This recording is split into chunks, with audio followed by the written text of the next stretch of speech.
যখন আমাদের বোনেরা রক্ত দিয়ে জীবন দিয়ে খুনি হাসিনার মতো স্বৈরাচারের পতন ঘটিয়েছিল, তখন সেই আওয়ামী লীগ এই দেশ ছাড়া হয়ে দেশের বাইরে তাদের কিছু পতিত দোসর, তাদের কিছু বাচাটা তেলবাজ আমাদের বোনদেরকে আক্রমণ করা শুরু করেছে।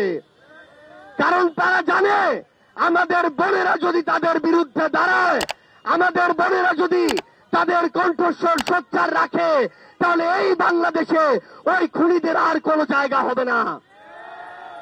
এই স্বৈরাচারের দোসররা, যাদের ন্যূনতম অনুশোচনা নেই, ন্যূনতম বিবেকবোধ নেই, যাদের মস্তিষ্কের বিকৃতি ঘটেছে, যারা টাকার কাছে, যারা তোষামোদির কাছে, ক্ষমতার কাছে যুগের পর যুগ ধরে নিজেদের বিবেকবোধের বিক্রি করে দিয়ে এসেছে, তারা এখন আমাদের মা বোনদের এমন নগ্ন ভাষায় কথা বলে যেটা আমরা মুখে উচ্চারণ করতে পারি না। ওই স্বৈরাচারের দোসরদের পাঁচাটা তেলবাজদের আমরা বলতে চাই, নিজের যদি ঘর থাকে, নিজেরা যদি কোন মায়ের পেট থেকে এসে থাকেন, নিজেদের কোন যদি সন্তান থাকে, তাদেরকে গিয়ে জিজ্ঞাসা করুন যে আপনার ওই মেয়ে সন্তান, আপনার স্ত্রী, আপনার ওই মা, আপনার এভাবে একজন বোনকে, একজন মেয়েকে এভাবে গালি দেওয়াকে সমর্থন করে কিনা। আমরা স্পষ্ট করে বলি, এই বাংলাদেশে, এই বাংলাদেশের বাইরে যে আওয়ামী লীগের দোসররা, খুনিরা এভাবে আমাদের বোনদেরকে অশ্রাব্য ভাষায় গালি দিয়ে তাদের মনোবলকে নরম করতে চায়, তারা মনে রাখুক আমাদের বোনেরা তাদের বিরুদ্ধে আরো শক্ত প্রাচীর হয়ে আগামীতে নামবে ইনশাআল্লাহ। আমরা দেখেছি আজকে জনাব মির্জা ফখরুল ইসলাম আলমগীরের একটি সাক্ষাৎকার প্রকাশিত হয়েছে। আমরা স্পষ্ট করে বলি, আর এই ধরনের পরোক্ষভাবে কথা বলা আমরা পছন্দ করি না।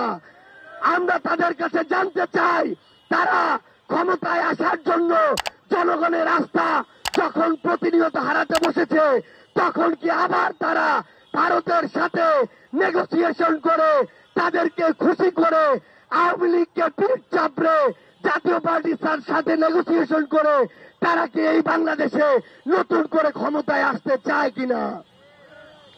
তাদেরকে মনে রাখতে হবে 2024-এর অভ্যুত্থান শুধুমাত্র শেখ হাসিনার বিরুদ্ধে ছিল না, 24-এর অভ্যুত্থান শুধুমাত্র ফ্যাসিস্ট আওয়ামী লীগের বিরুদ্ধে ছিল না, 24-এর অভ্যুত্থান আধিপত্য, এই যে বাংলাদেশে যে আধিপত্যবাদ জারি করেছিল ভারত, তাদের ওই আধিপত্যের বিরুদ্ধেও ছিল। সেই আধিপত্যবাদী ভারত যখন এখনো ক্ষমা চায়নি, যখন এই খুনি হাসিনাকে তাদের আশ্রয় রেখেছে, তাদের আশীর্বাদে এই বাংলাদেশে কোন দল আর ক্ষমতায় আসতে পারবে না। আমরা স্পষ্ট করে আমাদের জায়গা থেকে বলতে চাই, সেটা বিএনপি হোক, অন্য কোন প্রতিষ্ঠান হোক, নির্বাচন কমিশন হোক, যদি তারা মনে করে জনগণের রায়ের বিপরীতে গিয়ে, জনগণের আকাঙ্ক্ষার বিপরীতে গিয়ে বিভিন্ন প্রভাবকের দ্বারা প্রভাবিত হয়ে, এজেন্সি, প্রতিষ্ঠান, দল, ব্যক্তির দ্বারা প্রভাবিত হয়ে তারা আমাদেরকে মার্কা আটকে, তারা আমাদেরকে নিয়ে কটূক্তি করে তারা এগিয়ে যাবে, ক্ষমতায় বসবে, এই আশা তাদের পূরণ হবে না। এরকম কটূক্তি ওই বিএনপিকে নিয়ে আজকে থেকে 1-2 বছর আগে আওয়ামী লীগ করত। এরকম কটূক্তি অন্যান্য অনেক বিভিন্ন ধরনের জুলুমের শিকার ব্যক্তি, দল, মানুষকে নিয়ে ওই আওয়ামী লীগ করত।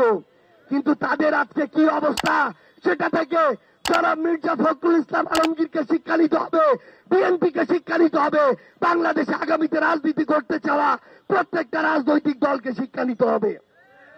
আমরা দেখেছি আমাদের বিপ্লবের অন্যতম যোদ্ধা, আমাদের বিপ্লবের রাজবন্দী, আমাদের সদস্য সচিব জনাব আক্তার হোসেনকে কিভাবে সেখানে অপদস্থ করা হয়েছে এবং অপদস্থ করার ক্ষেত্র তৈরি করে দেওয়া হয়েছে। আমরা ডক্টর ইউনূসকে বলতে চাই, আপনি যদি শুধুমাত্র নিজের প্রোটেকশন নিয়ে এগিয়ে যাওয়ার কথা চিন্তা করেন, তাহলে আগামীর বাংলাদেশের কোন গুরুত্বপূর্ণ বিষয় আমরা আপনার কাছে নিরাপদ মনে করি না। কারণ আপনার দিকে পুরো বাংলাদেশ তাকিয়েছিল, আপনার দিকে শহীদ পরিবার, অভ্যুত্থানের রক্ত দেয়া যোদ্ধারা তাকিয়ে আছে এখনো। আমরা স্পষ্ট করে একটা কথা বলি, পিঠ বাঁচিয়ে যে চলার স্বভাব দেখাবে, তার এই বাংলাদেশে আর পিঠ বাঁচিয়ে চলা হবে না। সবকিছুর উপযুক্ত জবাব দিয়ে সবকিছু জনগণের সামনে খোলাসা করে আগামীর বাংলাদেশে আপনাদেরকে চলতে হবে। আমরা স্পষ্ট করে বলি, আমরা আগামীর বাংলাদেশে যে কোনো ফর্মে রিফাইন্ড আওয়ামী লীগ এই বাংলাদেশে আমরা আশ্রয় পেতে দিব না। আমরা আগামীর বাংলাদেশকে রিফাইন্ড বাংলাদেশের দিকে নিয়ে যাব, যেই বাংলাদেশে কোনো ফ্যাসিস্ট কিংবা ফ্যাসিস্টের দোসরের জায়গা হবে না। আমরা আপনাদেরকে স্পষ্ট করে বলি, আগামীর বাংলাদেশের নির্বাচন থেকে শুরু করে প্রত্যেকটি গুরুত্বপূর্ণ সিদ্ধান্ত, প্রত্যেকটি রাজনৈতিক দলের মত যদি জনগণের বিপক্ষে যায়, তাহলে জাতীয় নাগরিক পার্টি এনসিপি রাজনৈতিকভাবে রাজপথে গিয়ে তার প্রত্যেকটি জবাব দিবে। সে পর্যন্ত আপনারা সবাই এই বাংলাদেশ পন্থার পক্ষে থাকবেন, জনগণের পক্ষে থাকবেন, বিপ্লবের পক্ষে থাকবেন। ইনকিলাব জিন্দাবাদ, জাতীয় নাগরিক পার্টি এনসিপি জিন্দাবাদ।